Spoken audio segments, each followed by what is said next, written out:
So I've got my friends' kids coming over to spend the afternoon with me, and I thought I would make a quick batch of donuts.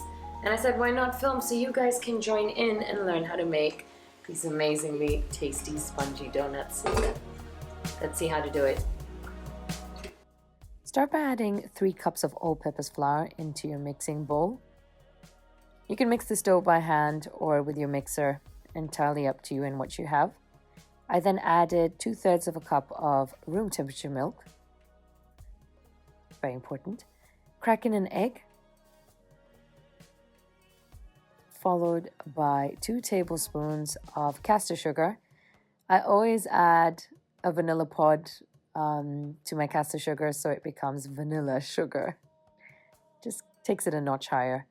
And then add 2 tablespoons of room temperature butter as well, followed by about a teaspoon of instant yeast. I actually used 1.5 teaspoons, but I do recommend 1 teaspoon. You then want to give your dough a good mix until everything comes together, and it'll be nice and soft. If you're kneading by hand, just keep going. Don't add any flour, nothing, just keep kneading until it comes together. And then I'm using a shower cap to seal off the dough rather, and let it rise until it's double.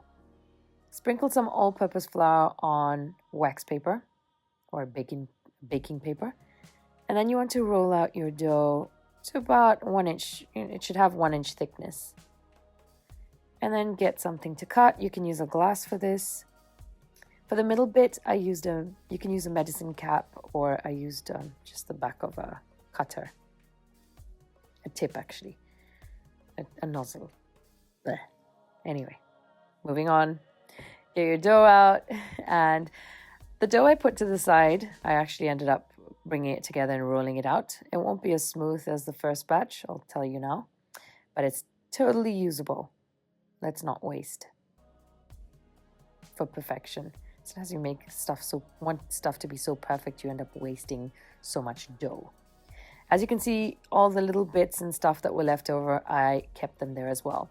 You want to let this rise for about 15 to 20 minutes. And then add it to your oil. Make sure your oil is not too hot, otherwise they'll brown. If you can look at the right corner of the screen, you'll see some that were in oil that was too hot. Yeah.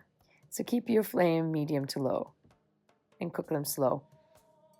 And another tip is keep them moving. That tends to make them puff up even more. And if you see them trying to crack, flip them over quickly. That's another thing I learned the hard way. And there are all the odd bits. See, they're really nice if you just like sprinkle them with cinnamon sugar. Anyway, let's make some icing. I'm using some icing sugar and milk. About a tablespoon milk. You can even use lemon if you want. The recipe ingredient list is in the description box.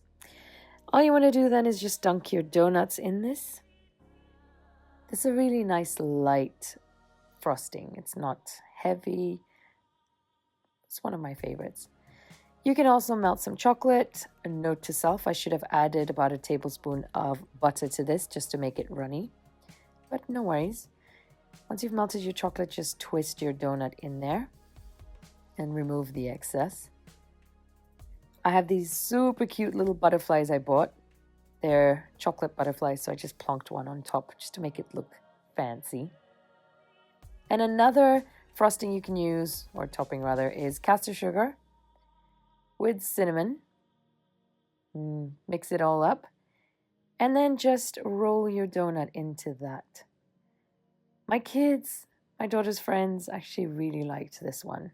So I think that one's the winner. So guys, that's it. I hope you enjoyed this tutorial.